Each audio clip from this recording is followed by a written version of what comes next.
to Speakers TV, and I'm Speakers in the World. And not only that, if you're really struggling in your life, or maybe you're ready for a transition, or maybe you want to learn how to craft your story, or maybe you want to learn tangible takeaways to get on stage on TENx, or alternatively, learn how to write a best-selling book, then you've tuned into the right episode, because we've put together some of the best speakers in the world to really help and coach you all throughout this episode. So please.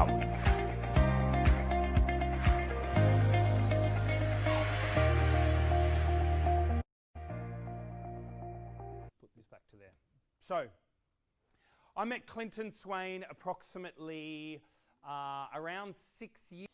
And a guy by the name of Alan Clark invited me, who's also here up the back here, invited me along to that event. And then through there I met Clinton as well. Clinton has been a friend of the Speakers Institute, and it's great having him in our proximity as well.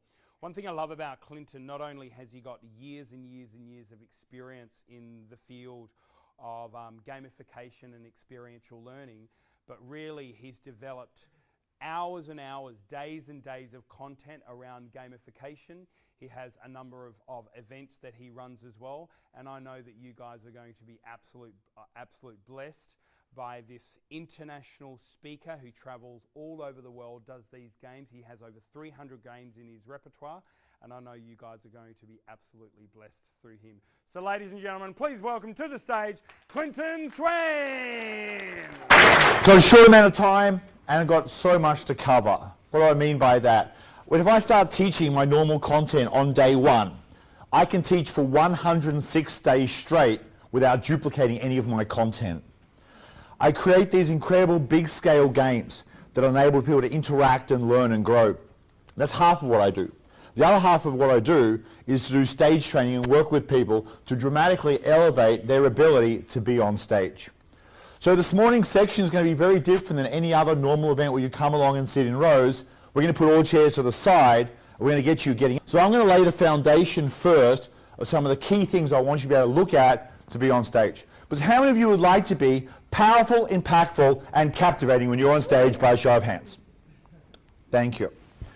So I'm going to go through as many distinctions as I can very, very quickly in the beginning, and then get experiential and get you up moving around. Before I do that, let me share a quick story. First of all, how many of you would like to get maximum value from your time today by a show of hands? Thank you.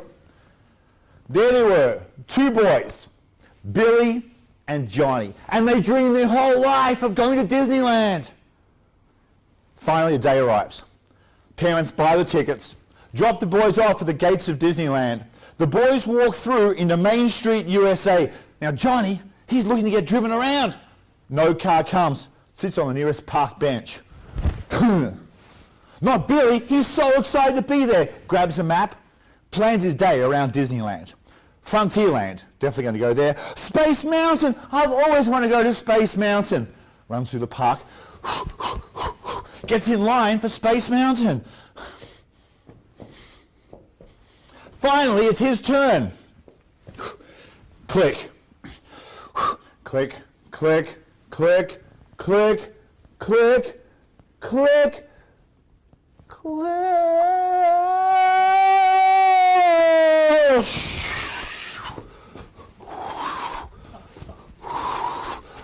Wow, that was amazing. Teacups.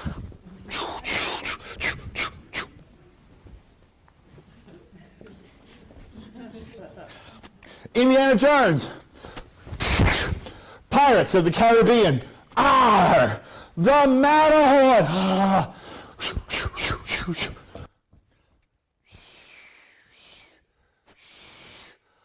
After all that, he was so tired, he went and bought a drink and got in line for Splash Mountain.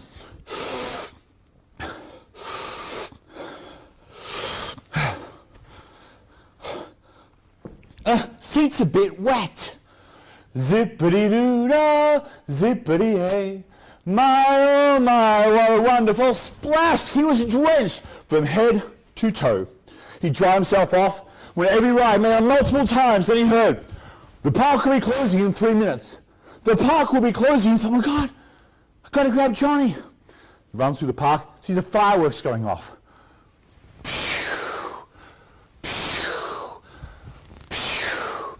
Grabs his brother, goes and meets the parents. Boys, how was Disneyland?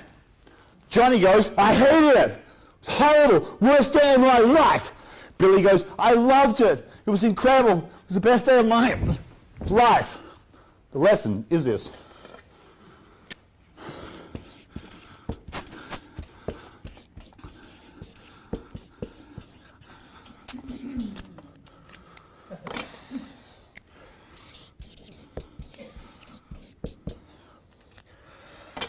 Participation equals value. See, in life, we can be like Johnny. Sit back, watch, judge, and not participate. Or we can be like Billy and participate and dive in, experience everything to the highest possible level. The choice is ours. But then the outcome gets to be ours as well. So I'm asking you to participate 100%, playing full out. If you do that, you'll get enormous, amazing value from the next 90 minutes. Or else, you can be like Johnny and sit back and just watch this crazy guy do crazy stuff on stage. Now, let's put that aside for a moment. I want to share this. What the hell did I just do? What the hell was all that? Story show. It was a story. Not one of you was looking down, just watching your eyes the entire time. But you can't take your eyes off that level of storytelling. Because you don't want to miss anything. Because you know, if you look down for one moment, I'm on the other side of the stage doing something, you're like, oh, what did I miss? How do you captivate an audience? I did that in India. 3,200 people in the audience. I'm actually a gymnast. So as part of it, when I did this roller coaster, I went here and then went backwards and did backflips across the stage. And then I did a running tumble pass. Now, in India, they weren't expecting this old white guy to come along and be doing backflips on stage, right? So they're like, so I get to hear this part here. Click, click, click, click, click, click, click. And I deliberately held it for an extra 2 to 3 seconds. Click! And everyone goes, how do you have that ability to have the audience, holding the audience at that level? It's not easy, but it's a skill. And anyone can be taught how to do it. Anyone.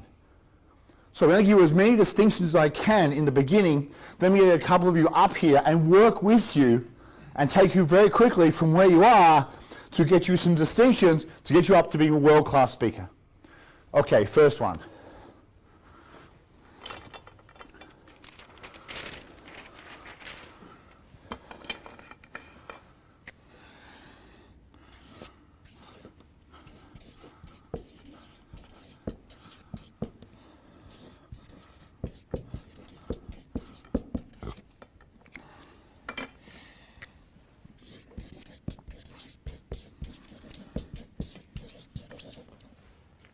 One of the things I've discovered when I've been doing this is that the way to remember the key things is to repeat them. And repeat them 5 times. I'm not going to go in detail why, but it's just the number of times we do it to start sinking in. So I'm going to repeat it first, then I'm going to ask you to repeat it. But because when we start repeating things very quickly, we tune it out, the 5th time we're going to do it twice as loud. And then I'll have a greater chance for you to actually remember these lessons. But how many of you want to remember all these key lessons when you leave? By a show of hands. Okay, by the way, this is raising your hand. This is I'm barely here. This is I'm still asleep. Let me ask you again. How many of you want to remember all the key lessons when you leave? By a show of hands. Now pause, look around. Put your hands back up, look around. Look at the way the hands are right now. How many of you prefer to have your audiences responding like that? By a show of hands? Yeah, that's how we'd like our audience to be. Why? When they take photos of us, and you have that sort of response from your audience, versus this. Or no response at all. Here's the key thing to write down. Your audience will never do more than you do. Your audience will not do more than you do. So if you play to here, that's what your audience will do, that or less. So if you want to get your 1,000 person through a translator in Chennai, and I ask a question and ask them to raise their hand, I'd have my hand up, no response. 3 seconds later, the translation kicked in. All the hands go up. Very interesting having that level of that delay in the responsiveness. So I'm going to read it, and I'm going to ask you to respond 4 times, then 5th time, twice as loud. Contrast creates captivation. What does it say? Contrast creates captivation. Again. Contrast creates captivation. Again. Contrast creates captivation. Again. Contrast creates captivation. Once more, twice loud. Contrast creates captivation. That's right. Thank you, high achievers. But how many of you like to have that sort of response from your audience by a show of hands? It's a skill. You can train it. I lay out Billy and Johnny first. Why? I lay out Billy and Johnny because Billy and Johnny is my invitation for you to participate. Most people aren't given permission to participate full out, hence they don't. And the reason I'm doing this crazy, I mean this is stupid, crazy, big stuff, is if I can play that big, you can at least have permission to raise your hand. I'm laying that level of, if I go that big, at least you can go a little bit higher. And then this bit here, about showing your hands versus here, I'm giving you my expectations of what I want from you raising your hands. And if you do that, you can get a great response from doctors, from veterinarians, from computer scientists. It does not matter, providing you lay the foundation right to get a great response. Most people don't get anything like that sort of response from an audience. Contrast creates captivation. Contrast, one side of the stage, other side of the stage, front, back, up, down, R, using different accents in your presentation. The more contrast we can have to mix the presentation up, the more the audience feels they have to pay attention so they don't miss anything. But how exciting is this? Okay, we're now going to be covering your 14 greatest keys to your success. Get your book, write them down. Key number 1 is focus. If you're really... How quickly will we tune out? Very, very quickly. Contrast, moving the stage around, maybe 10 years before this next one came about.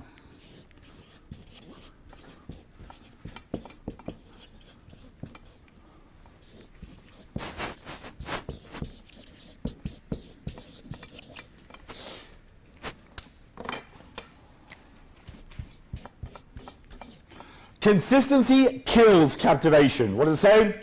Consistency kills captivation. Again. Consistency kills captivation. Again. Consistency kills captivation. Again. Consistency kills captivation. Once more, twice loud.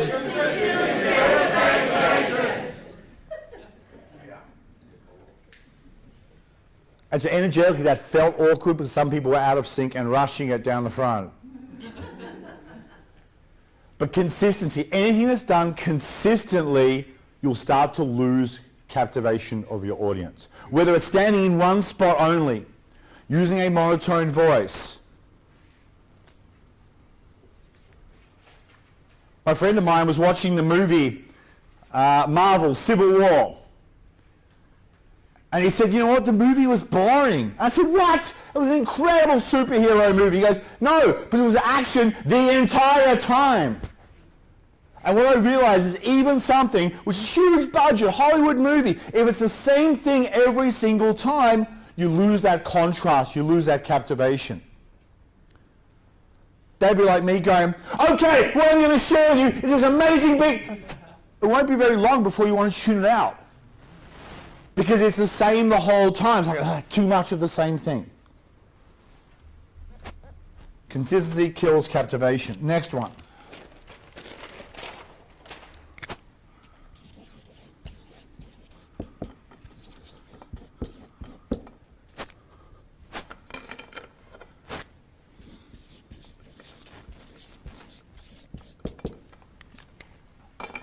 Move with purpose. What does it say? Move with purpose. Again. Move with Again. Move with purpose. Again. Move with purpose. Once more, twice loud. Move with purpose. We want to move, but we only ever move with purpose on the stage.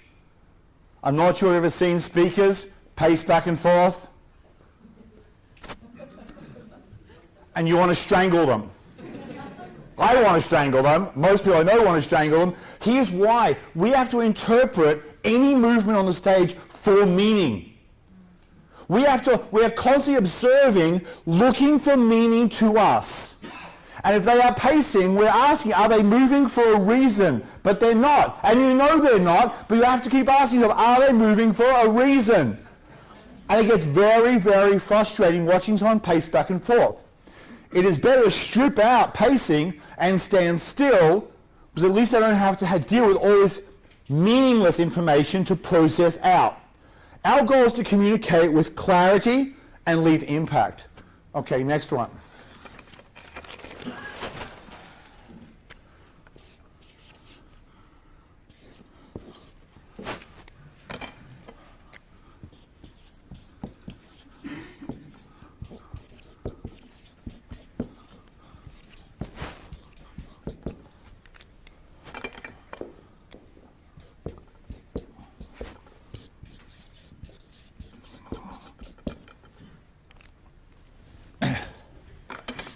Brevity plus clarity plus value equals impact. What does it say?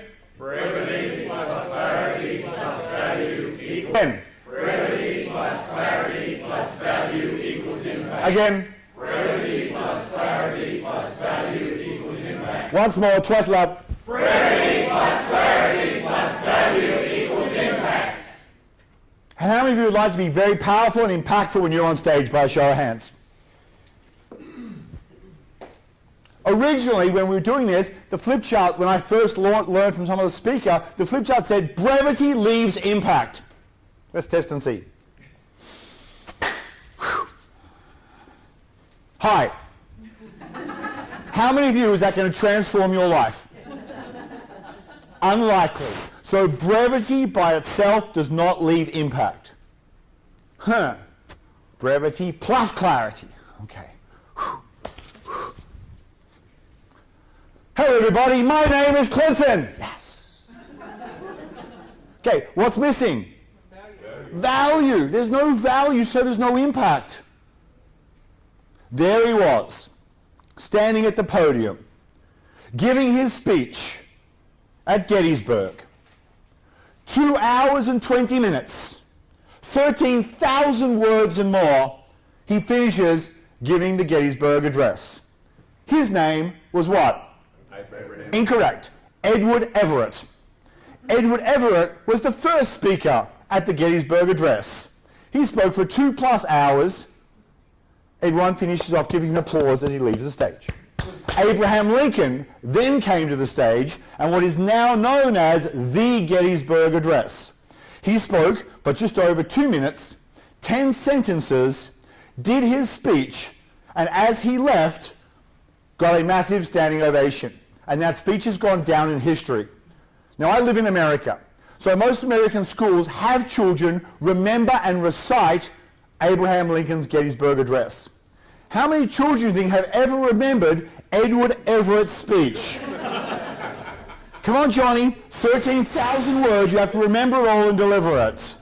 The answer would be 0, because it was an exceptional speech, but no one remembers it, except for incredible history buffs like myself, who study these things. He had clarity. He was an excellent orator. He had value. The response from the newspapers was enormous about what he said, but he did not have brevity, so no one cared. But it just kept going on and on and on. 2 hours. Brevity plus clarity plus value equals impact. Often I'll have my students on stage and they'll be up here and they'll be sharing and then I'll say, if you could finish up in 10 words or less, what would it be? And in 10 words, they summarize their presentation with far more impact than the previous 4 minutes on stage. So what I'm going to do is work with a couple of you up on stage and start giving you a whole lot of techniques to improve your presentation very rapidly. Now, Henry, where are you? I worked with you earlier. What was your experience of that short time I worked with you? Changing, absolutely. If you're familiar with hi-fi, there's a concept called dynamic range. So you've got this much on a small speaker, but after I've been with Clinton, it just grew and grew exponentially. It was amazing. So I'm only going to have a short amount of time to work with you, but who would like to be absolutely amazing on stage very, very rapidly? Okay, Nikki, come on up. Okay, please give a hand. Okay, what I'm going to get you to do, now this is going to be interactive coaching. I'm going to be interrupting her constantly, and then at a certain point I'm going to put all the chairs aside, and you're going to do whatever she's working on. So you can experience it versus watch it. Why? Observation is one of the lowest levels of participation. Observation plus note-taking will get you faster. So along with that, in your chair, this is what you should be looking at right now.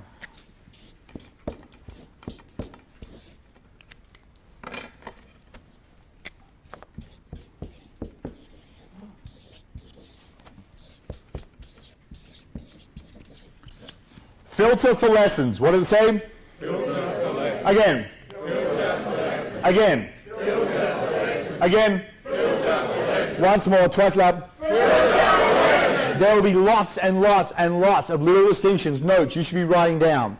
If you sit here and watch and have no notes at the end of it, you've ripped yourself off of the lessons. You've let those lessons slide by. I'm going to stop regularly and allow you to write them down, but keep writing them down if you see them as well. Okay, have you got part of a presentation you've already delivered before? Yes. Okay, go ahead and give me like a minute of it. Okay. Bribery, corruption, scandal. Okay, pause right there. Sorry, I'm going to interrupt you too quickly. No. Okay, far more vocal tonality coming up. It's got like bam, headline. So you're like a subtext, right? Bribery, corruption. Right? You want to make it bam, grab them. Okay. Right, with pauses in between. Okay. And so the three were what? Bribery, corruption, scandal. Okay, so the way to do it first thing is here's an opportunity to move. Move with purpose. Okay? Great. 3 things, break the stage apart. So come over here. Bribery. Corruption. Scandal.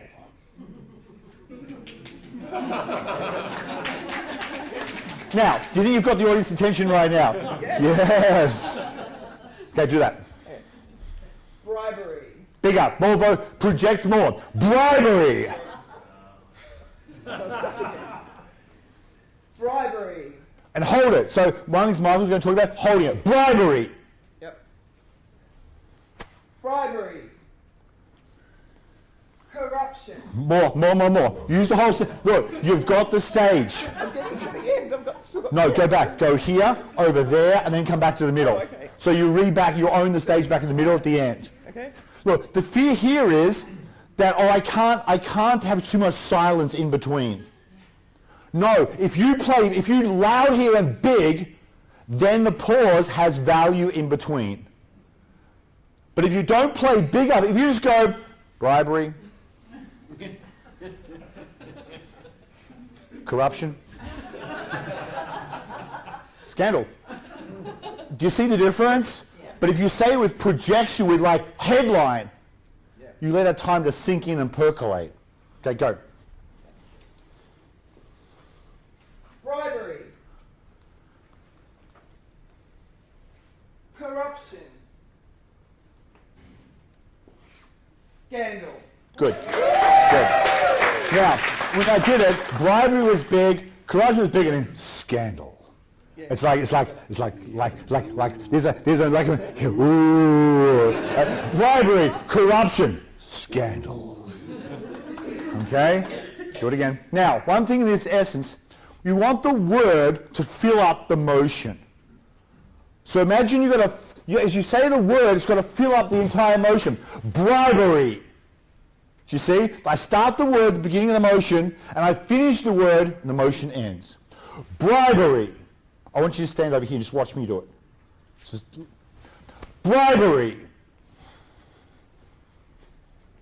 corruption, scandal.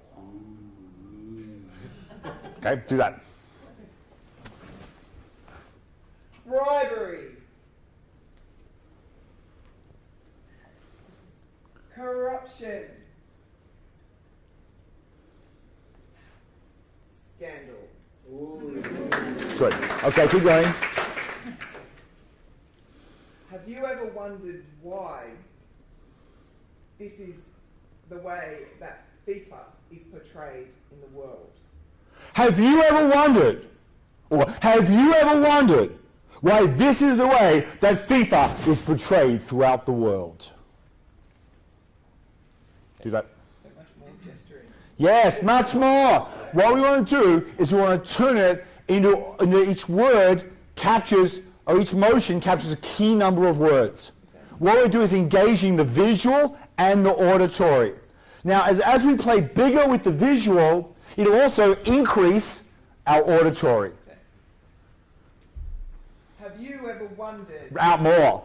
Have you ever, have you ever, like here, wondered, have you ever wondered why FIFA is portrayed that way around the world? Precision. Okay? So put your hand on your heart. Put your hand on your heart. This has meaning. No, I'm saying, listen. When you put the hand on your heart, this has meaning. Look around the room, give me the words you're feeling now as you look around the room, everyone with a hand on their heart. What are the words? Give me some words. Love. Devotion, love, what else? Hang on, mate. Empathy, caring, passion, pride, what else?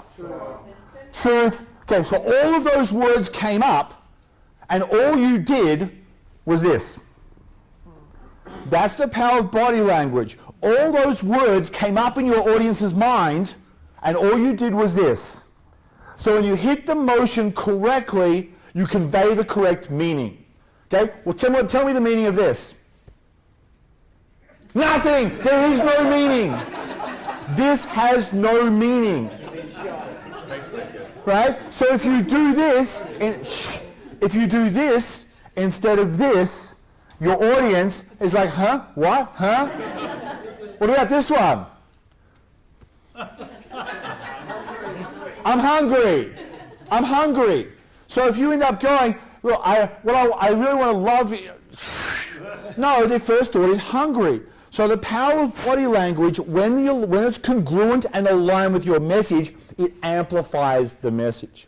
When it's incongruent, it becomes a distraction, and it actually makes it more complex for your audience to understand it.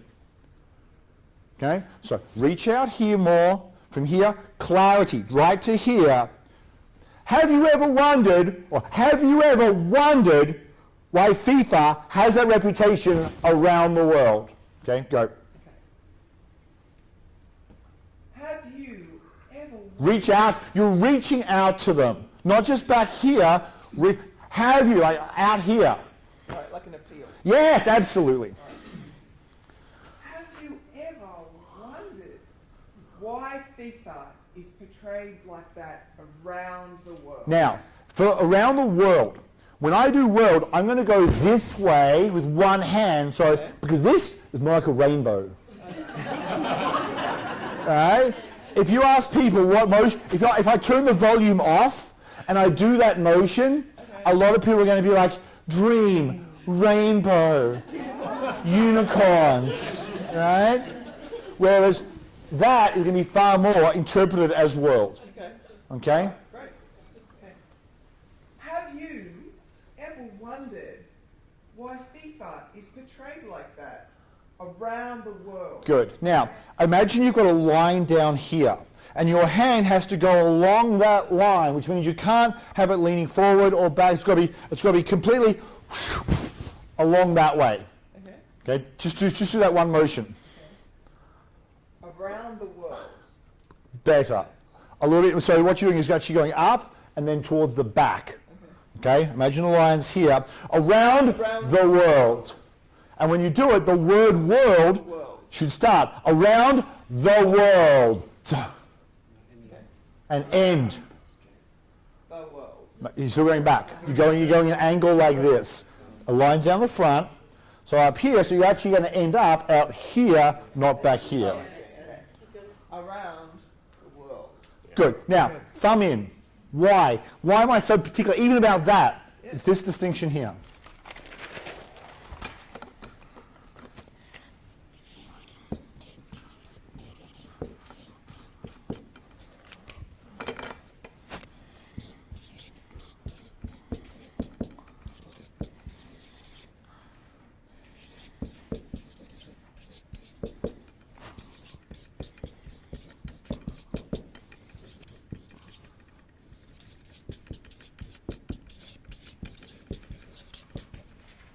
Grace is the absence of the unnecessary.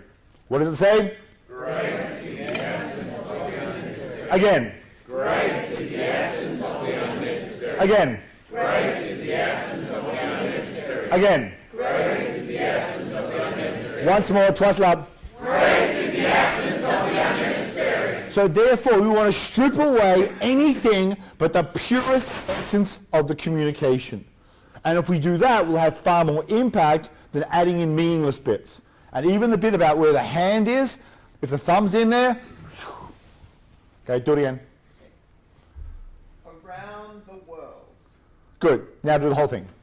Oh, from the beginning? Yep. Okay.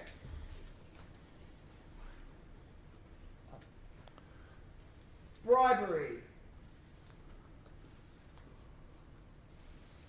Corruption. Scandal. Okay, even more. Even more. Look, next distinction. There's lots.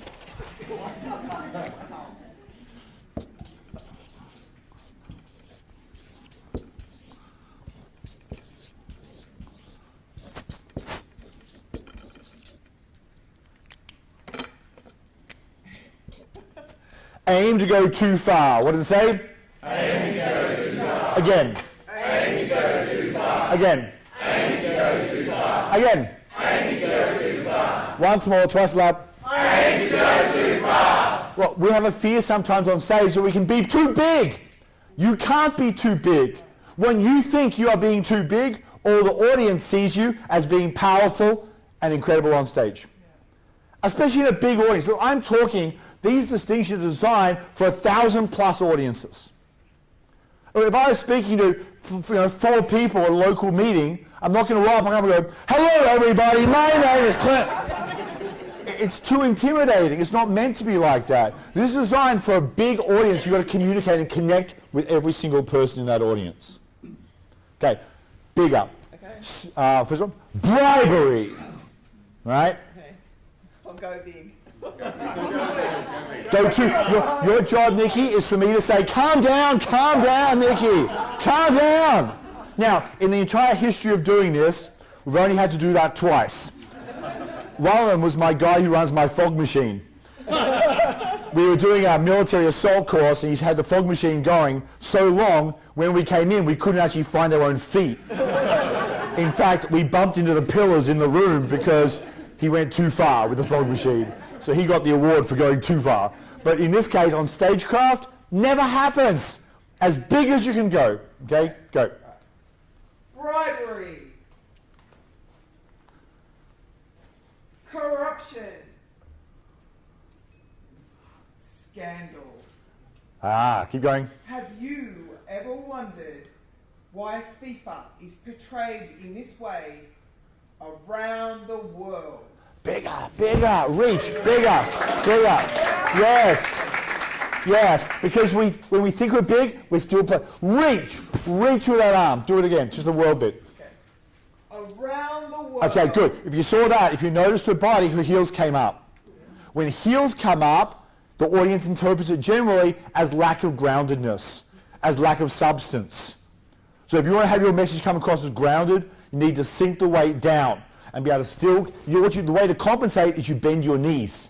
And then you can come up and around without the loss of balance. Okay, just do world again. Around the world. Good. Okay, keep going. What's next? What's next in the story? That was it. That was great. Okay, just pause while you're thinking about it. Okay, what have you noticed so far? Massive improvement. Massive improvement. What else? She's very relaxed. What's that? She's very relaxed. She's very relaxed. Okay, what else? She's enjoying it.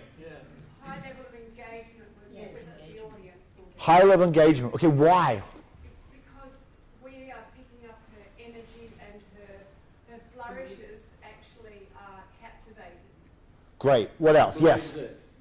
Confidence. Make sure you're writing these down. Make sure you're writing these down. What is it? More precision. More precision. What is that? In what way?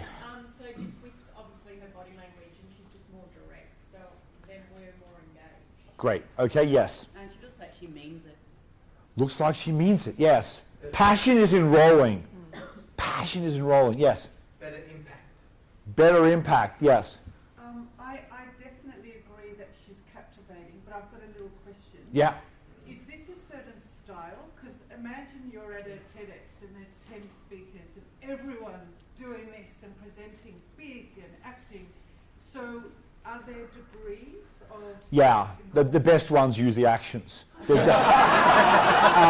say that because they did a study about on TEDx speakers about those who were animated, that those that stood there and just basically used a clicker. And what they found was the ones that got the most watches were the ones that had more animation about it. And they thought there'd be a middle ground between minimal and maximum. What they found was most of the votes went to where people were animated in their communication.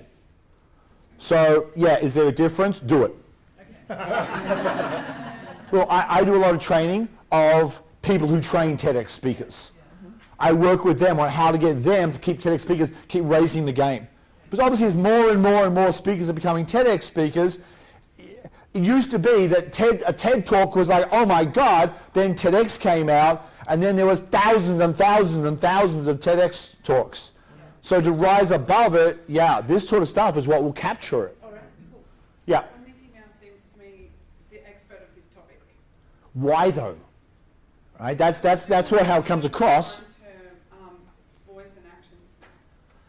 Here's one of the keys, ownership. She looks like she owns it now. That it's real for her. She's not just getting up and talking about it, she has a sense of ownership over the material. She embodies it. Yeah, okay, yeah, one more, yes. Keeping it succinct as well. Brief to the point, keeping it succinct and tight as much as possible. Okay, next. What I have found is because you can't change feedback. Have the hand over, as in a hand on your heart. So that's okay? You're just saying all right? Yeah, but just leave it there. Alright. Leave it there, because otherwise this, all right, just leave, Okay. just, All right. what I have found, What I have found is that it's because you won't change FIFA until you change the world. change. An action for change. Imagine like a light bulb, a big light bulb, turning it, Change. all right? That we won't change FIFA until we change the world. Okay, do that. I have found that it's because we won't change FIFA. A little bit more, a little bit, make it really, turn it. Okay.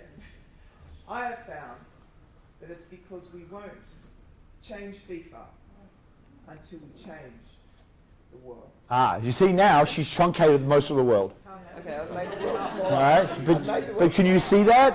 That once she does it the first time, the next time she like changed the world, and you go, oh, I'm missing 3/4 of the world. Right?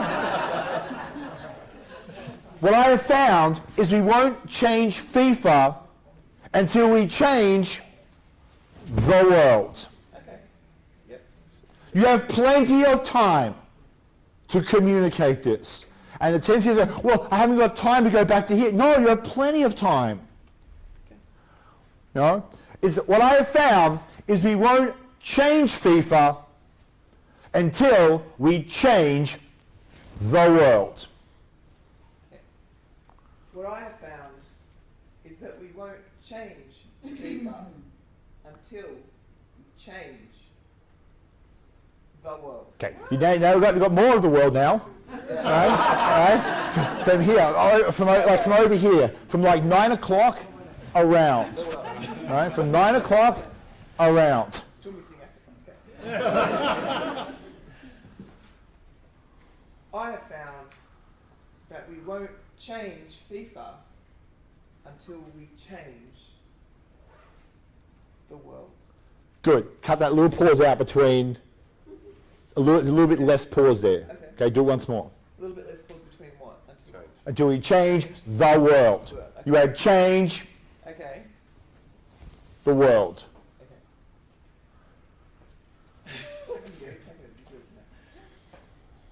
I have found that we won't change FIFA until we change the world. Okay, more projection. Okay. What I have found is we will not change FIFA until we change the entire world. Well, I don't want to say the entire world. Okay? We'll change the world. This bit over here. Okay? This bit here, you don't get to go, sorry. We change the world. That matters. Once more. But I have found that we won't change FIFA until we change the world. Good. Now do the whole thing once more. And then they're going to do it. From the beginning? Yeah, they're going to do it. They're going to do it directly after you. Okay, cool. Bribery. Corruption. Scandal. Have you ever wondered why this is the way FIFA is portrayed around the world? I have found that we won't change FIFA until we change the world. Great. Okay. I was speaking at a conference one time with a whole lot of other speakers, and I got up there and I did Billy and Johnny in front of them all, and I was told I was too powerful on stage. Now, I'm going to tell you, I will accept the fact that I'm too powerful on stage. And they were all top-level, world-class speakers. All right? So that's, and their feedback for me was really like insignificant little bits compared to the whole thing. So for this, if you're unleashing your power, let it out. Let it out. Who else? Anyone else want to share about what you noticed about getting up and doing it versus watching it as well? Yes. I sort of recognise the fact that I don't think I'll ever be able to talk about something unless I care passionately about it. I felt like a fraud, it was fun, but I really don't care about FIFA enough to get real. Sure. Obviously, when you're teaching your own content, and you're doing it, now along with that, even when you're doing your own content, it'll feel fraudulent in the beginning because you're not used to doing it. It's like learning another language. Have you ever gone to learn another language and been fluent in one day? Anyone done that? You are a master. I bow at your feet. But for most people, mastery of a language happens over time with a lot of clunkiness and awkwardness. And it takes time to do this. But as you saw her doing it, the more she did it, the easier it became, and then the more authentic she became. And that was only after 15, 20 minutes of doing it. If you imagine she did this for 3 months, 6 months on her present point where it does become congruent, you're comfortable playing big. Yeah. I think on stage it helps you get into that role and believe it yourself and have more fun with it. Because when you're standing still, you're stiff. And if you're moving with purpose and really embodying your message, you are drawing them in and enjoying it. You're having fun. Yeah. Versus like having to just get up there and just blah, blah, blah, blah, blah, blah, blah, blah, blah, blah. Is it the same as acting to say, what's my motivation, what's my value? Well, people may be motivated but still standing still. But look, you were amazing when you were on stage. You were amazing because you were engaging, you moved, you had all these different body postures. We're watching and we can't take our eyes off you. Right? I think you're an extraordinary presenter. I really do. Because you encapsulate so much of what makes an audience captivating. Can I get my video after that? I'll do one for you later. Okay? I'll be more than happy to do one for you later. Okay? Because that ability to have people where they can't take their eyes off you For most speakers, you can watch them and you've got plenty of time to doodle and make notes in between. In between their words, in between their sentences, because their body language isn't actually communicating very much. Who else? A couple more. Yes. I think that kinesthetics actually helped me to remember the words. You're using your auditory and kinesthetic and visual all together to really reinforce the message to yourself as well as to the audience. Look, when you're doing actions on stage and the audience doing it correctly and congruently, the audience feels like they're part of it versus simply being talked about. Yes. Okay, who else has some extraordinary piece of content they'd like to work with? Anyone? Okay, come on up. Come on up, agent. Go, Donna. Woo. Okay, take the floor. First sentence, off you go. Raise your hands if you or somebody you love. Okay, pause. When you're doing it, you're actually leaning your head towards it. All right? Put the hand going up and keeping your head there. You're doing like this thing, which is actually taking a little bit of the credibility away from it. Okay? Just put the hand straight up. Okay, do it again. Have you ever felt? Do you see? Do you see? Do it again. All right? Look, lots and lots of tiny... It takes me half an hour with one of my top students to do 2 sentences. If they're doing like a speech for Toastmasters, top level, it's that level of detail. Tiny little distinctions. Okay, do it again. Raise your hands if you or somebody you Now pause. When you're getting the audience to raise their hands, right? They raise your hands if blah, blah, blah, blah, blah, blah, blah, blah, blah, blah. The raising the hand should come at the end of the sentence. Dun, dun, dun, dun, dun, by a show of hands. And then you put your hand up and they do it at the same time. Otherwise, raise your hands if you've ever had the situation where you've done, the hand is, there's no point in raising your hand in the first place, but they're not raising their hands.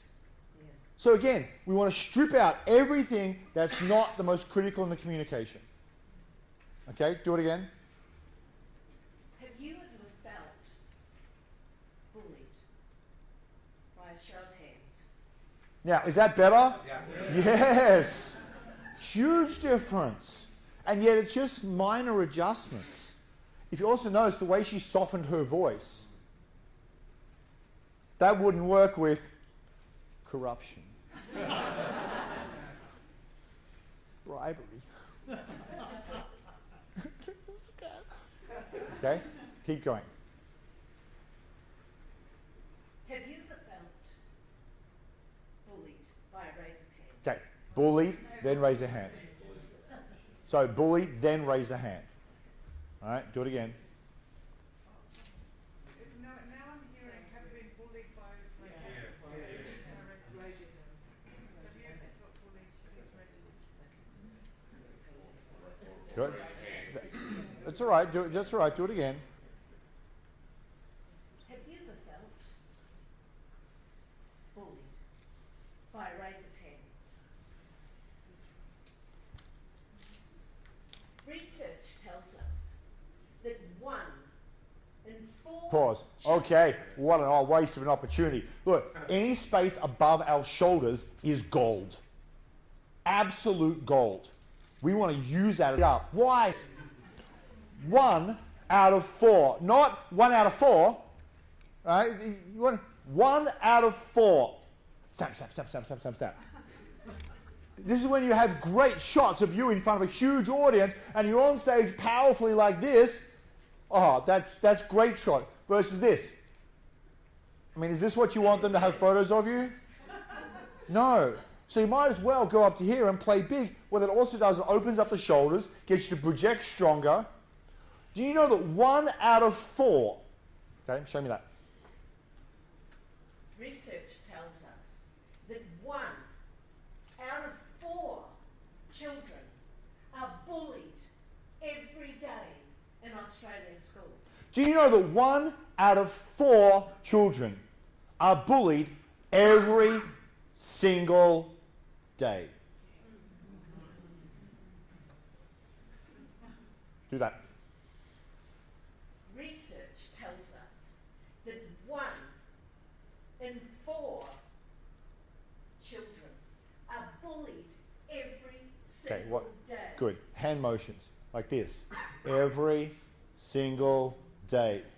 Did you know that research tells us that 1 out of 4 children are bullied every single day? Research. It's a document. It's fact. Right? As soon as I show that, ooh, there must be some substance behind it. Research. Research shows us that 1 out of 4.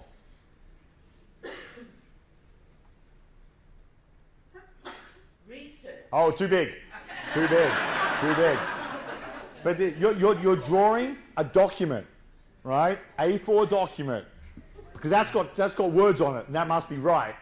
But if I do research, research It's an IMAX movie now. no?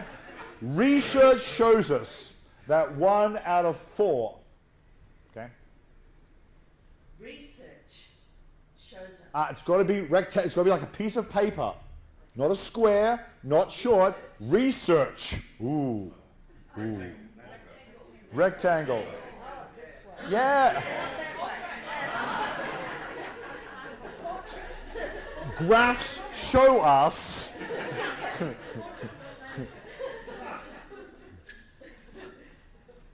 Research tells us that 1 out of 4 children are bullied every single day. Every single day. And it's the pauses in between them that drive it home. And almost a voice going monotone, like they're numbed out. Right? 1 out of 4 children are bullied every single, yeah. Rather than it. So I don't know what motion there is for bullying. I wouldn't need one right now, but I'd not have bullied as the motion. 1 out of 4 children are bullied every single day. Research tells us that 1 out of 4 children are bullied every single day. Good. I want you to get your hand out here more, right? Like your elbow out more. Every single day. Otherwise, in here. Research tells us that 1 in 4 children are bullied every single day. Good. Give us like one more sentence after that, and then we'll get everyone else to do it as well.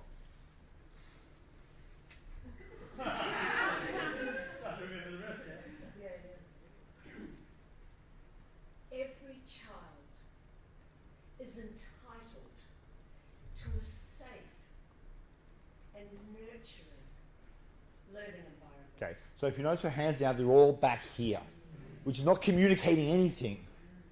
Right? So how do we then move that into every single child? Every child. Bigger, bigger. Like you're reaching out. I'm reaching out. Imagine as you reach out, you're saving every single child. This is the next key distinction.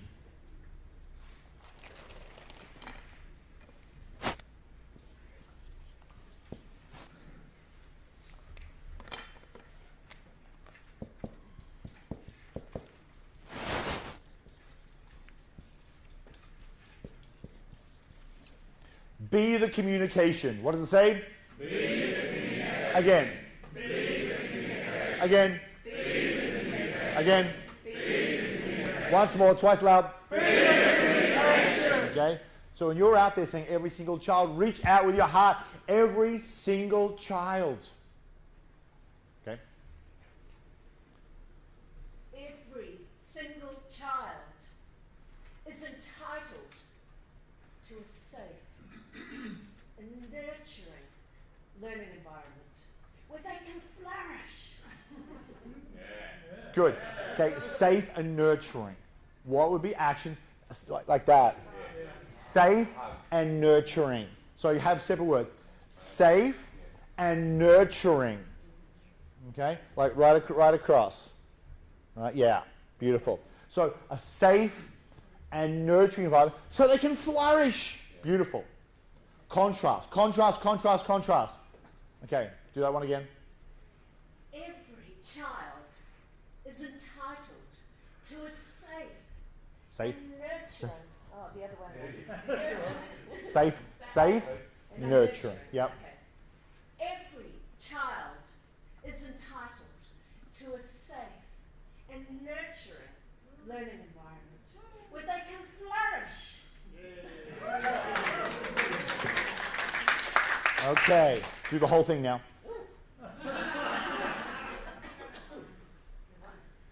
You got this, Donna.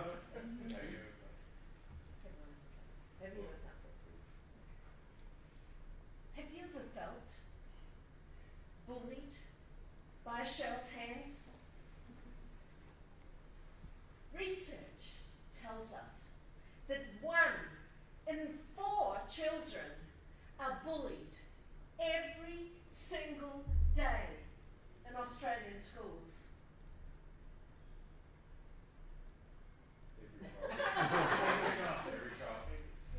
Every child is entitled to a safe and nurturing learning environment where they can flourish. Okay. I might stop it to go, research has shown in Australian schools, 1 in 4 children are bullied every single day. Because what I read then, when she goes every single day in Australian schools, you lost that little bit of energy at the end with the in Australian schools. So we can take that and put that at the beginning. Research shows in Australian schools, 1 in 4 children are bullied every single day. And that's what this is about. This is about testing, tweaking, changing, testing. Okay, do it once more with everything, and then they're going to do it.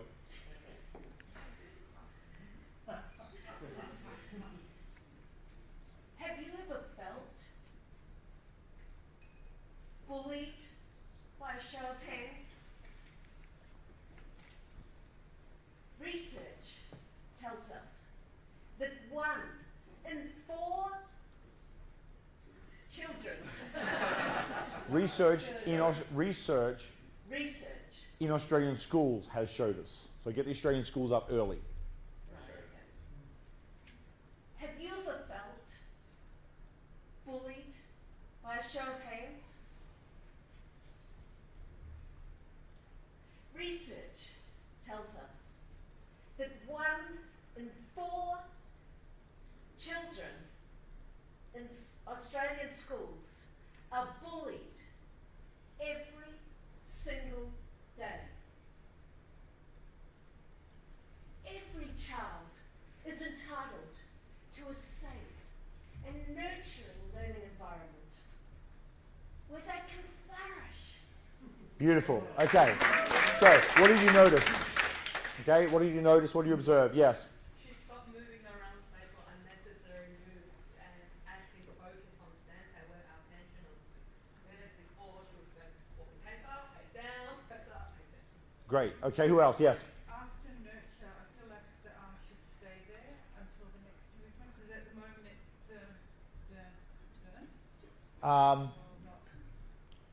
Nurturing, learning, and you could test and see. Nurturing, test both for yourself. Test both. Nurturing, learning environment so they can flourish. Test both. Okay, who else? A couple more. Yes. It just feels more passionate. Like, and I know some of your passion, but it's showing a lot more. It's channeled because what it is, the actions now magnify the passion coming through with clarity. Versus having a lot of passion about a topic, but having no clarity is like, it's energetic, but it's cloudy. Now what's doing that clarity is cutting through it all. Nikki. Much more inclusive in the use of the children, because immediately we're doing this, you're talking about our children. Before you weren't talking about our children, it felt much more disconnected from me. So, but I still think that you've got to somehow change the show of hands, because it still sounds like what Monica said at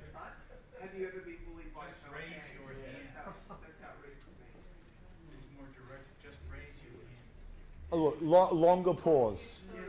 A longer pause. How many of you have ever been bullied? By a show of hands. Okay, it's layers.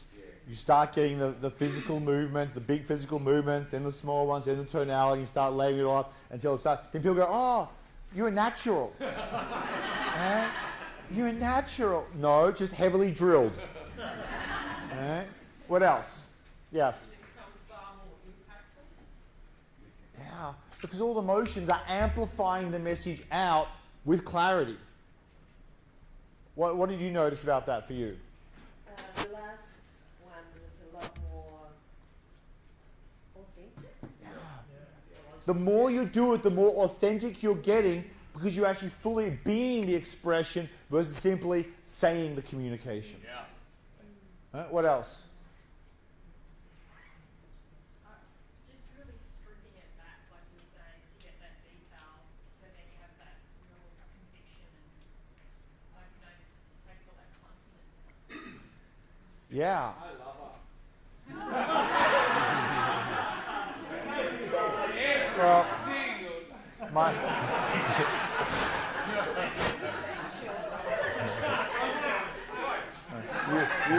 you are a wise man.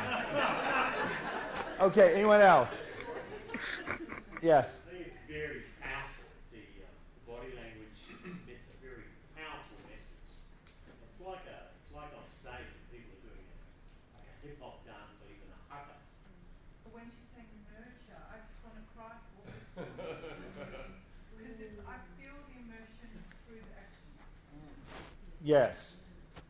Just got a question. How do you take it to a long presentation, though? Because that's just very much a start of drawing people in.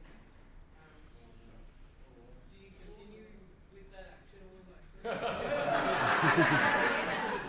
Yeah, you need a lot more energy to be able to present this way, but you have far greater impact. And if your goal is to have a high level of impact, then you need to condition yourself to be able to do that.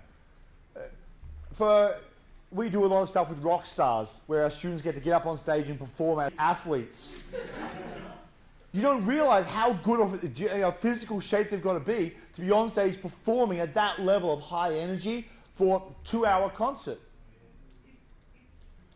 Is there a formula to how many words you should accent in a sentence? Great question. You do not need to do an action for every single word. What you might do is find 3 or 4 words that come together with one good action that covers all of that. But you've got to look at it all and go, okay, what's going to be most impactful? Maybe the word bullied isn't the word to do in that case. Maybe you're telling another part of the story where being bullied is the word to do. So you've got to go through it all and look at the text and then mark up the text about what action would go where. And that's why the first thing you do is get your content down. Know what the words you want to say, then start mapping it with body language. And then record it and go back and forth and back and forth. Yeah. What if you tend to be a person that, every time I do something, I change? Stop it. Look, because if you're going to deliver a world-class presentation, you want to be able to have that level of consistency. So you're not making it up on the fly. It takes a lot of skill to be able to get up there and just wing it all with all these powerful motions and get them all nailed every single time.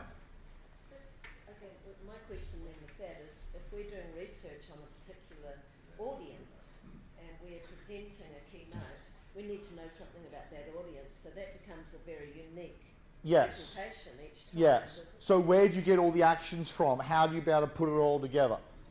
Okay, first of all, let's give her a hand. Okay. There is no really good source of books you can buy about how to do this stagecraft work. So I created a DVD, which I'm going to give to you if you'd like it for free. It's 90 minutes with about 25 of the top body language positions. Then I bring students up and work with them like this for an hour, and you watch them stand there, deliver their presentation. Then they do with their body language to the best of their ability. Then you watch me coach them how to include body language in it all, and then they do the whole thing again with all the body language. So you see it evolve, and there's 12 different students going through that on the DVD. So when I finish up, if you want to see me over lunch, just come and see me and I'll give you the link and so you can go and download that. And that will help because there's nothing else out there I've found. It's not easy to write a book and show these motions in a book because they're motions. So that's why I started putting this DVD together to allow you to, find the right motions. So I think I've got, how much longer have I got left? 10 minutes, 15 minutes? Yep. Okay, what are some motions that you would like to be able to communicate on stage that you'd have no idea how to communicate them? Egalitarianism. Can you show me how to yes. Just say the word fun. What would fun be for you? Get up here and show me. Okay? If you had to communicate to the audience without them even without imagining there's an audience there. Just demonstrate fun. Okay, great. Because if that works for you, the audience will probably get that. Now, did you get fun from that? Yes. Okay? So that was enough for them to get that. It wasn't like, yes, we got it. But it's a good start. And as you keep on doing it, you might find more and more things you can tweak and change and make it work. Okay, great. What else? Sure. Other words. The murder of my mum. Now, this is where you get to be opening to that level of authenticity. Now, may I ask, how was she murdered? Why do I know that? No, but if you'd asked me, that's what I would have said. You get to be in the energy to be able to communicate that. And so from there, it may just be, you don't even have to say it. You can simply communicate it by doing it on stage. Now, you got to decide how far you go with it, right? It depends. Maybe you only have to show, This is the teenagers. Yes. I wouldn't. I wouldn't make it different. They're going to know exactly what's real. I'm going to suggest I would play full out of everything. For me. And you're going to hear vastly different techniques between the way Michael's going to communicate things, the way I'm going to communicate things. I'm looking at doing it to be as clearful and impactful of the message so the audience gets it energetically. But maybe you want to go and just describe it and separate it. So yeah, I can show you that in more detail later on. What else? Yes? Sometimes people like you're quite out there. Oh, okay. Just so you know, I'm a shy introvert. I am. I'm a computer geek nerd who didn't want to talk to people and read books all the time. This is 100% trained. All right? There's none of this which is anything other than me training and training and training to get better at what I'm doing. All right. So you know how sometimes people they can stand on stage and they just have this presence and they have a level of intensity, and for them that's authentic. Of course. Look, the Dalai Lama is not going to walk on. Sit down, look at the whole audience, and then get up and go, I am very sad about the corruption and the bribery. And he's not going to do that. That's his style of communication. And so again, it depends what your audience is looking for. Most of the time when he's come up, people are expecting a different style of communication. And if he did do that, it would be incongruent with what the message is. Is that your brand? What's that? So it becomes your brand, is your style? That's what you're wanting to communicate. Is that what the audience is wanting? And that's what you're wanting to communicate, in which case is congruent and authentic for you. All right? All I'm showing you is what are some things you can do to raise your level up, to impact a big audience and test it. And if it's not congruent for you and it doesn't work, throw it out. It'll work. Yeah. Excited. What's that? Excited. Same as fun. Look, I'm so excited to be here. I've got so many tools I want to share with all of you. So let's start number one. The first, okay, next one. Yeah. Taking on responsibility, but in a negative way. So instead of taking on responsibility. Look, so many times in life we take on and take on and take on responsibilities that feel like a burden. Yep. Swapping Avo Smash for dry Swapping. What?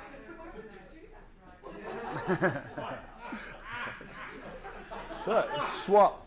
Look, it's just a swap. You know. You're not eating that voice smashing in your face. Not in my world. Who else? Yes, other ones. So you've got all the words down, pat already, you're great, yes? Can you stop, like, if you get upset yourself?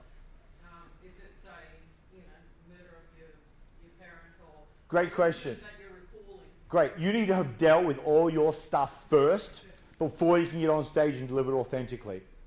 Now, you can get on stage authentic. I can get up there and tell stories on stage and have tears streaming down my face out of authenticity and delivery. The difference is there's no energetic charge inside me, which triggers my own grief. Because I've done the work beforehand to clear that away. But if you're up here and you've got to tell a story, a heartfelt story,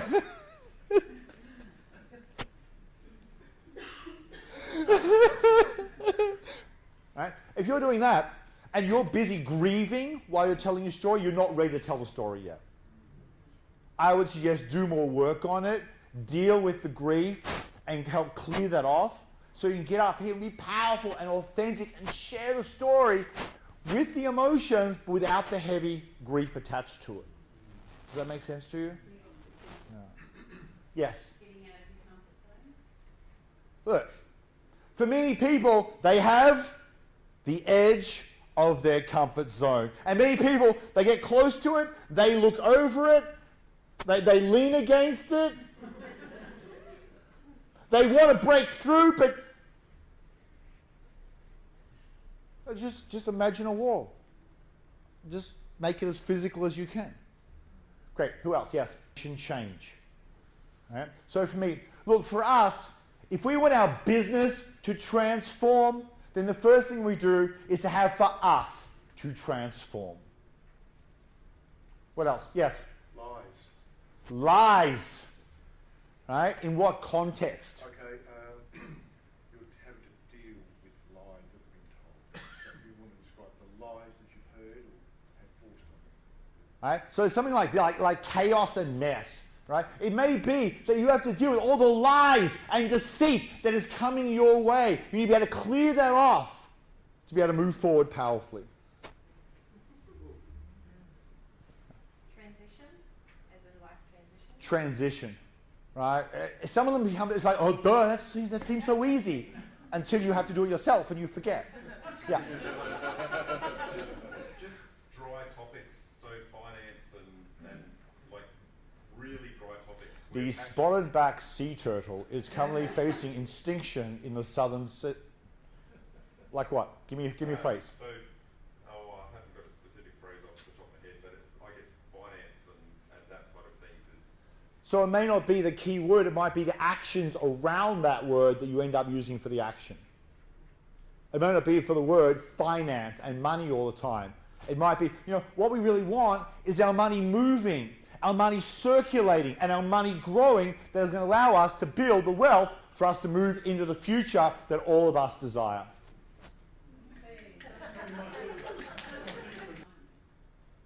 Protecting our natural environment. What does that mean to you? It means living more sustainably. Protecting it so it nurtures us, so it supports us and allows us to grow to where we want to go. Who else? Yeah. What parts to ignore? Look, there are times in life we have issues that are coming up, and sometimes the best thing we can do is simply to ignore them and walk on. Yep, next. Yep. Revolutionary.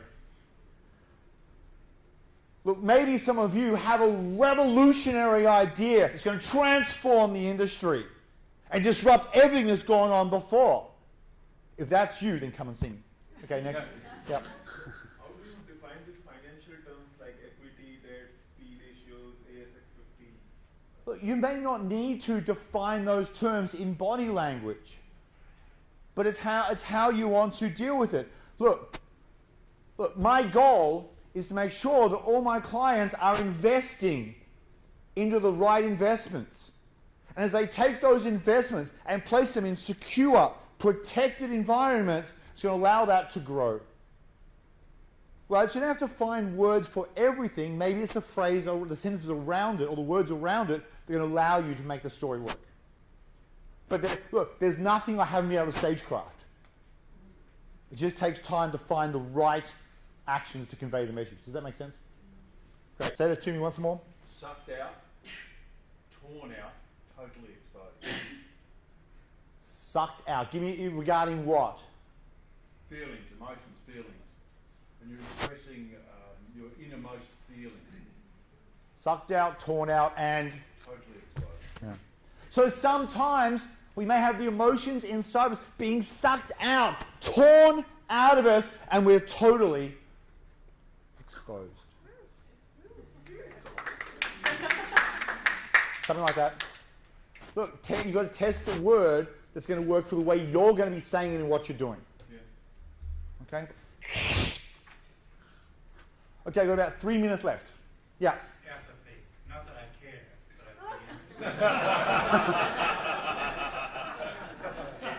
I I hear you. I hear you. Okay, next one. Look, apathy.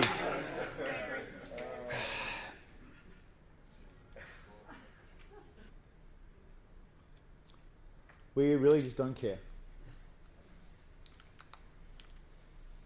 And then what's worse than that is you don't even care. You don't care. So how do you escape that? How do you escape that position that's holding you back from reaching your greatness? 2 more. Yep.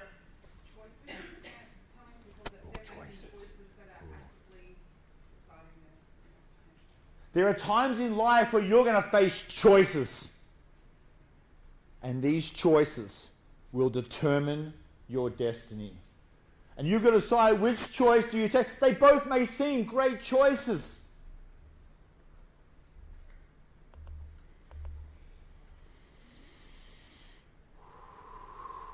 And I say have them both. Anyway. Is it appropriate to ask you your opinion on manipulation versus influence? Sure. Look, manipulation, if you look at the dictionary definition of manipulation, it is about deceit. Manipulation is about having control. The question is, can you manipulate people for their own good? And if you're going to use manipulation for your own, to line your own pocket and be self-serving, then I'll say stop it. And there are people out in the industry right now who are masters at techniques of manipulation, and all it is about their own personal pocket. And yet, if you can use that to serve people, so influence is more about the environment, persuasion environment. Manipulation is more about direct control, direct movement of someone in a direction you want them to go. But again, to me, it's manipulation in of itself isn't bad. It's the outcome you intend by using it. That's my take on it. You know, if I was to manipulate someone and get them to do something that I know is the right thing for them, I know it's going to help them, and I'm overcoming their own resistance, then ethically I could work through that. Okay, well, I'm going to finish up there. If you want to come and get that DVD, come and see me. It's 90 minutes. It'll help a lot in this area of understanding body language and communication. Please put a big hand together for Sam as he comes back up.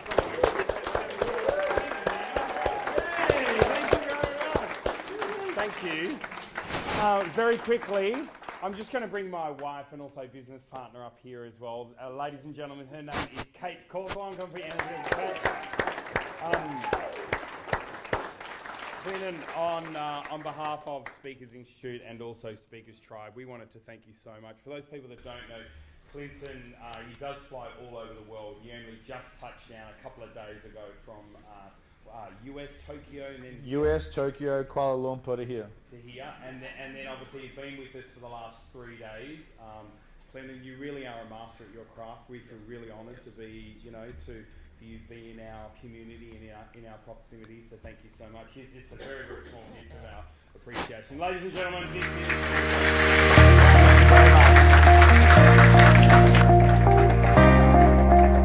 is Cawthorne here, CEO and founder of Speakers Institute. If you give me 60 seconds of your time, I'll show you how to set up an online webinar in 48 hours while growing your authentic followers to tens of thousands, and then teach you how to package your IP so they buy your programs online using what we call influence on video. What this means is you talk to camera, share your value, and then stack your offerings and create urgency in a way that makes it so irresistible that they click the button and purchase your high ticket sale. Talk with any of our clients globally, and I promise you will not find anyone that does what we do. All you have to do is to create an online event, share your ideas, and then stack your offerings just like this. And here's the big secret. Everyone is online right now searching for people just like you to help them learn things that you already know. There are people doing it right now, but they probably don't know as much as you. So right now is your chance to learn how to sell online, and my influence on video formula is easy to use and foolproof for anyone to master. Just recently, I did a 1.5 hour video online to only 40 people, and at the end, 10 of them bought my $4,000 product, all by one click of the button. It was seamless. So if you want me to show you how to influence on video, stack your offerings that make it irresistible, learn my exact script so you can come across authentic and real, and create urgency so then they buy immediately, then click on the link below and join my free masterclass.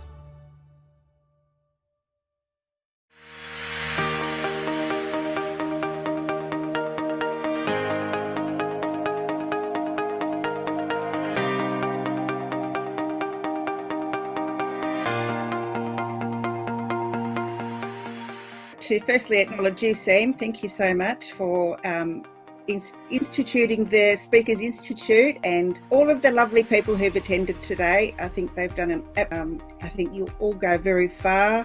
I just wanted to say, being out of the workforce for 6 years, looking after little kids, and this is the first course I've ever done, and it was astounding. It blew my mind. It was beyond my expectations, and thank you, Kate, for the feedback today. That was brilliant, and it's given me the confidence to back myself, because I didn't have that before, because you know, when you leave for a while and you come back, it's all a bit dodgy. So thank you. Basically because I felt that despite having a successful career, I was being held back by my own internal difficulty with public speaking. Obviously, it's been a really valuable 3 days. I caught a lot of techniques, a lot of experience on speaking, but I think surprisingly the most important thing as well, my message. I really nailed down what my message is to take out there into the world. I think the process was useful. I think it helped me really clean up and clarify my story. And I think that should go a long way to take me to where I want to.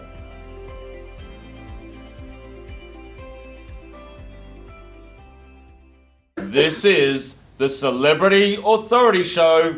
Please welcome your host, Sam Cawthorne. Hey! Really excited today. We have Gai O'Dwyer in the studio. Hello, Gai. Thank you for joining us. Hi, Sam. Thanks for having me.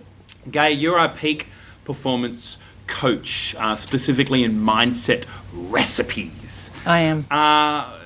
What's a mindset? Foundation, but particularly for our mind, just to get our optimum, results. Yeah. And I think in most cases, there are many people out there that want to operate at that total, optimum result. I'd like to have a conversation about that a little bit later. Sure. But tell us a little bit more about your story and what led you towards being a coach. So I do come from a sporting background myself. I grew up in a family, pretty competitive family. I'm the youngest of 4, 3 big brothers. We all played a lot of sport. We grew up in a country town, New South Wales, on a dairy farm. It was pretty wild, I've got to say. There was, each brother would have 2 or 3 friends over every day, so it was just a very lively house, and it was, in a country town back then, you either played sport or music. There was one or the other. Which one did you choose? Sport all the way. Of course. Yeah. Yep. So for me, growing up in the country, playing sport it was great, in so many ways. It was great for connection, it was great physically, and it was just a beautiful union when you're in a small town like that. Very community based. So what sport did you play? I played hockey. Hockey.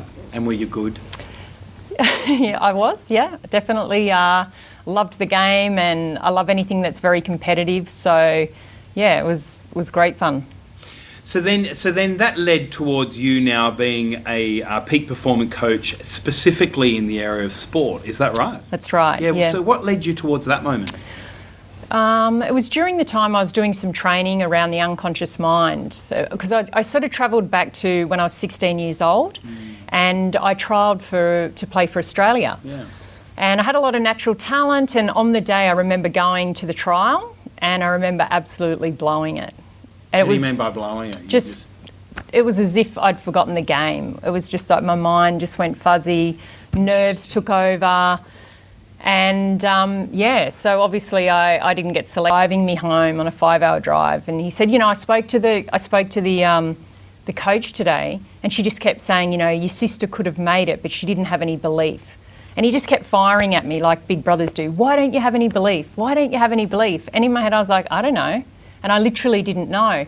And although the years passed and, I went into other areas and I did a lot of travel, I'd often go back to that moment and think, what was it? Like, at what moment did I lose belief?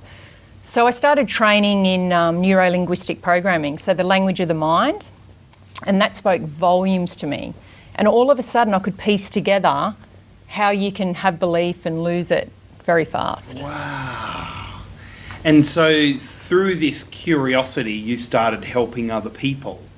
Yeah, so I've always been someone that's very self-driven. I've always known what I want to do. So it was during that training, for me, the only place that I was going to go and work with clients was professional athletes. I wanted to work with people that are committed to making change, that are disciplined, that want extraordinary results. And I love sport as well. So I was like, I'm going to love it, and I want to work with people that want to do extraordinary things. So if there is someone out there that wants to get to this place of peak performance, someone out there who wants the recipe, and even utilising some of your own athletes as clients and some of the formulas that you've used for them to get to that top tier level, can you teach us something? Yeah, sure. I think the initial foundation that everyone can do, like we can just tap into this resourcefully within ourselves, and that is to have a conscious awareness. So start to become really aware of our self-talk, what we're saying to ourselves. So how do we do that? So we become mindful of our language. Okay. So you might notice yourself saying, I think I can do it, I don't know, I want to do it, he's better than me, she's better than me, why can't I do it? So it's really harnessing. This is the internal dialogue that everyone has in regards to any performance that we want to go towards. Absolutely. Whether it's work performance, whether it's corporate, whether it's speaking, it's those moments that really solidify for us our result. It starts with the communication of the mind. And you're absolutely right. And then it's how we internalise that information and how we process it. And so is it about then changing those thoughts or that language to something else? Absolutely, because our thoughts create our beliefs. Yeah. So we want to make sure that we've got great language to create great thoughts, to have stronger belief.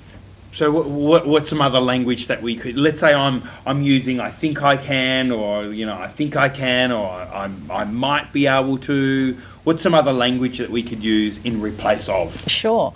So Sam, what's really great with the unconscious mind, so the unconscious mind is the part of the mind that it's sort of just on autopilot. I don't know if you've ever driven a car anywhere and you've gotten to the destination, you think, I don't even remember driving that bit. Exactly. Yeah, all the time. Yeah, well, I mean, the unconscious mind is so important. It's delivering us, 90% of our results and our non-results in life. So we really need to take charge of that. And make it more conscious rather That's than right. unconscious. So if you're doing a lot of I can, I think, maybe, well, that's what you're going to get. You're going to get a lot of maybe, you're going to get a lot of doubt. You might put one foot in, but generally you'll have one foot out as well. So you want to have a little bit more conviction, like I can, I will, I know. I am, I know. Yeah, right. And so it's just about changing just certain words in order for us to get better results in a way, yeah? It's a little bit unfamiliar at first because we haven't really been trained to speak with such conviction. So whilst it I know, seems our a little bit education uncomfortable. system doesn't teach us That's that. right. So it may seem a little uncomfortable at first, but that's just unfamiliar language. But once you start to do it, it just becomes a routine, a habit, a ritual. But it is like going to the gym. Like you're literally training your mind, and it requires effort, discipline, repetition. Have you got any highlights of your career, or as people that you have coached that gone on to achieve and do cool things? Yeah, absolutely. I've been very fortunate to work with some incredible athletes. Recently worked with a surfer, a Brazilian surfer, who came onto the professional surfing scene, which means that you have to be in the top 10 to qualify for that. It's hugely competitive. And I worked with her during her rookie year. She started in top 10. She finished in the top 6 in her rookie year. That is amazing. She's currently 4th in the world. Wow. 3rd year on tour. And she's spoken about this in interviews.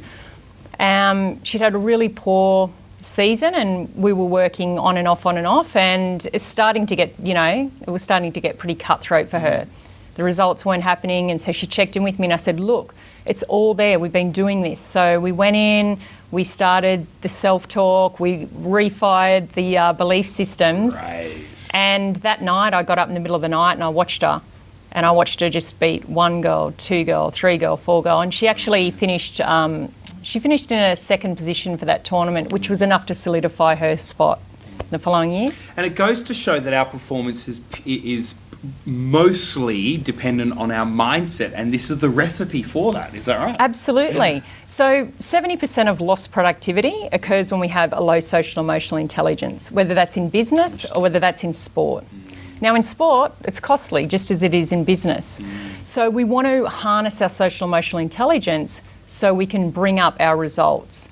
So, athletes can sometimes be so focused on having the most sophisticated equipment, the most incredible gyms, the most amazing clothes. But at the end of the day, the one thing in the future, AI is not going to replace this. Correct. That's the epicenter. And I think that's the beautiful thing about human beings. Like, what a relief and how exciting that we're in control and charge of determining our future results. And I love that, and I'm really... If there's a specific quote or a statement that you've caught in your journey that you could actually, relay here, if there's one message that you wanted everyone to catch, in this interview, what would that be?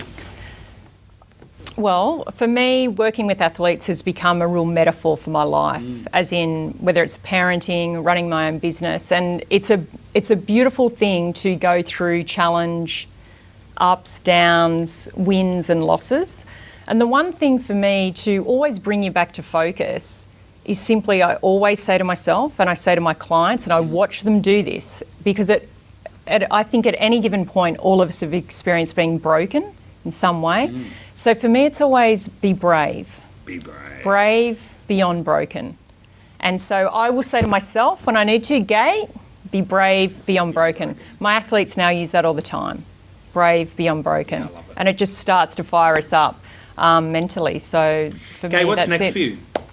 Next for me is speaking and taking out the same mindset recipes where I've used with professional athletes and bringing them into business and corporate and knowing, it's all cross-contextual.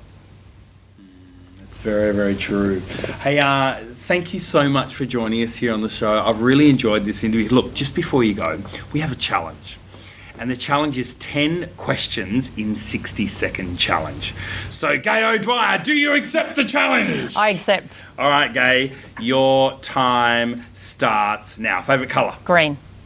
Favourite food? Ramen. Ramen. Favourite celebrity? Tiger Woods. Oh, very good. Favourite actor? I like,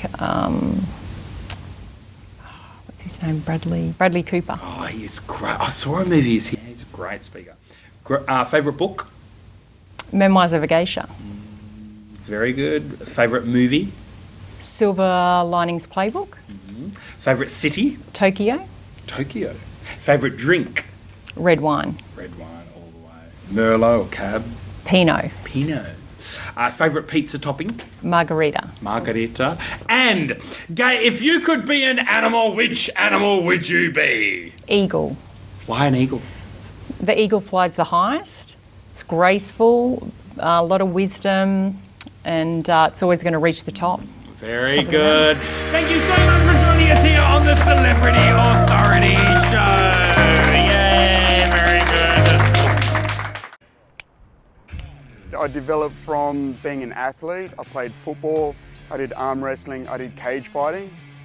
And I never even knew of speaking as a profession before the Speakers Institute. The training's been phenomenal. It puts you in such a place of discomfort, but then you become comfortable by the end of it. It's about growth through pressure. My wrestling coach, he was big on being comfortable being uncomfortable. And that's what it's like in the Speakers Institute. You're surrounded with like-minded people, and the proximity of not just the people in the group with you, but the guys that instruct you, the Sams, the Nicks, the Craigs, the whole team is just, they're above and beyond. I just love being there every second of it. Currently, I've spoken up and down the East Coast, and I love doing that. Speaking is now my fighting.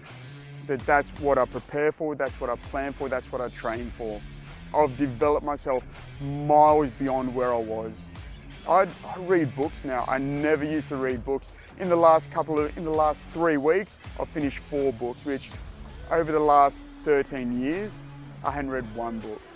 So it just changes me as a person inside and out, because it really makes you want to grow. It makes you want to develop and move forward, to be the person you should be.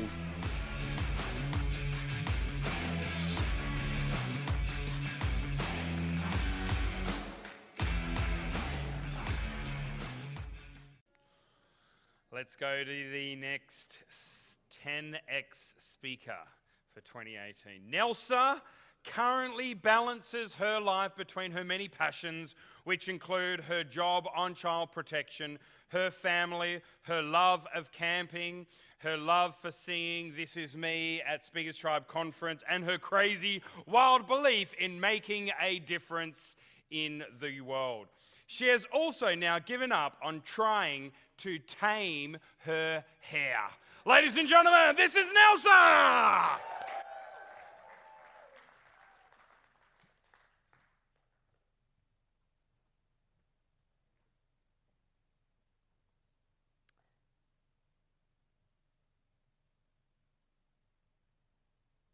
I am Nelsa.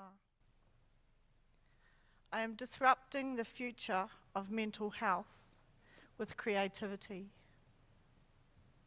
because this is who I am. Why disrupt mental health? And why with creativity? Because I got to a place in my life where I had to face my own fragile mental health. It was a place where I hit rock bottom, but it was also a place where I found myself. I found that I had a wild creativity inside me that I needed to explore, and that's exactly what I'm doing. I am Nelsa. I am 52 years old. I am the mother of 5 adult children, ages 24 to 32, and I am fiercely proud of them. I have recently retired from 32 years of marriage.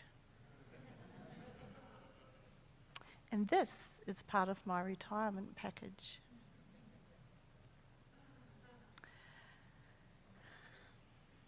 I would like to share with you part of my journey and some of the lessons that I learned along the way. Over 100,000 people were homeless in Australia in 2012 when I joined them. Homelessness was not my problem. Actually, don't get me wrong. Homelessness is quite a big problem, but surprisingly, it wasn't my biggest problem. It was just a symptom of a much more common problem.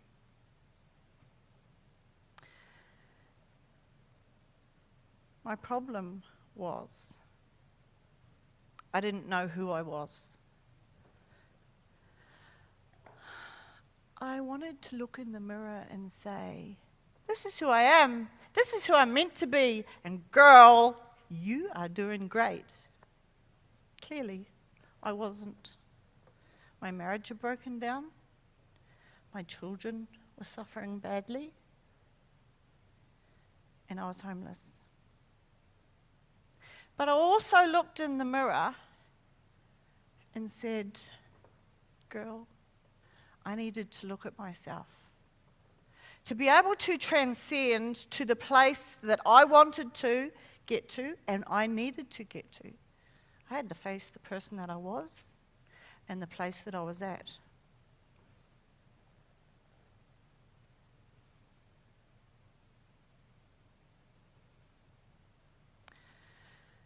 For me to know who I am, I had to face the truth and to live with the truth. And so do you. I learned that we are put into families, tribes, and communities. And the reason that we're put into them is so they can support us, that they can speak life into us. One day, after a particularly bad decision, I was sitting in my bedroom crying, and I heard a knock at the door, and one of my sons was there. I was sitting in my chair crying, and I didn't want for my children to see me hurt anymore. Because you know what happens? When one person in a family suffers, everyone is affected, but not everyone gets the help that they need. This boy just ignored the fact that I didn't call him into the room. He came into the room and he was carrying a kitchen chair and he walked quietly around me. And he sat with his knees close to my knees. And I said, you don't have to be here. And he looked at me and he said, yes, I do. This 24-year-old young man sitting in my bedroom while I wept. An hour went by, and these were ugly tears. Tears because I knew I'd made another bad decision. Tears because my son, with him sitting here like this, just with his head like this, just in quietness, I said to him, do you think I'm an idiot? And that boy looked lovingly at me and he went, a little one. I thank God for the people that have spoken into my life. Because the truth was, because of careless choices, my careless choices, my children suffered. Oh, sorry.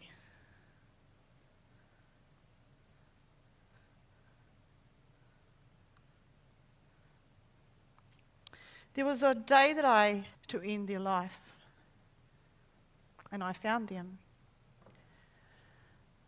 I learned that crisis and trauma happen to everybody. And we've got choices to make when that happens. It took me out for a while. I knew that I had fear or courage to choose from. Well, I chose courage for a while. I was quite good at that. I came to a point in my life where I felt fragmented. I felt like there was parts of me all over the place, and I'd given parts of myself away. And I learned something. When you give away your confidence, you get back some insecurity. Trade. When you give away your courage, you get back fear. But I learned something else because my creativity clicked in. I learned that I could put those things back together, the things that were missing from my life. I could get my courage back. I could get my confidence back, but I had to be very careful here. Don't take a little bit of addiction from over here. Don't take a little bit of man from over here, because I might have wanted to. Just put yourself back together. Put your core back together. Put your values back together. It was about restoring my identity.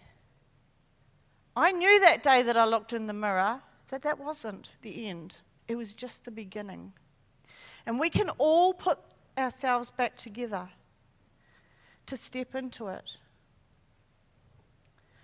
I learned that I didn't have to go into a place where trauma was going to lock me down. I could get those things that were inside of me and start creating what I wanted to do in my future. And that's what I did. I wrote a program called This Is Who I Am. I took all the gifts and talents, abilities, values, and strengths that I had inside me, and I developed this program. And I'm using my life to design futures for other people. With God as my rear guard, I am going to change the future of mental health.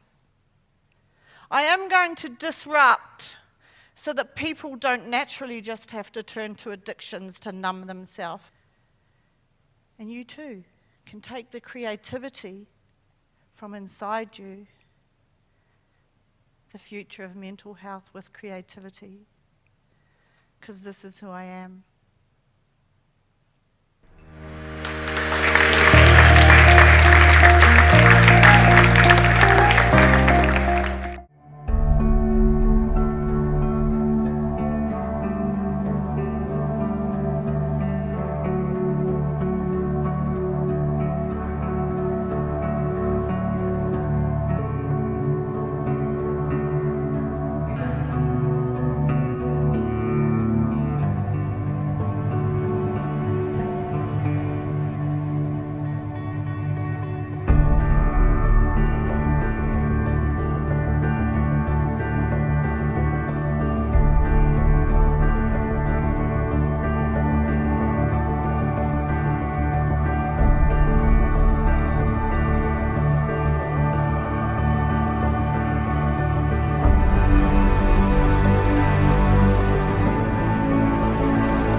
Hey guys, thank you so much for tuning in for today's episode here at Speakers TV. My name is Sam Cawthorne and we are super excited about Speakers TV and about these episodes that we bring to you every single weekday as well as also on every single Saturday. Guys, we'd love to hear from you. If you've got any feedback at all for us, or maybe you want to comment right now in the chat bar about what was your biggest takeaway from today's session. But also not only the Protégé program at Speakers Tribe here, we're all about running these big, large annual conferences every year, but also not only that, there is an annual membership that you can get where in your city we do have tribe gatherings, all really encouraging you going TV.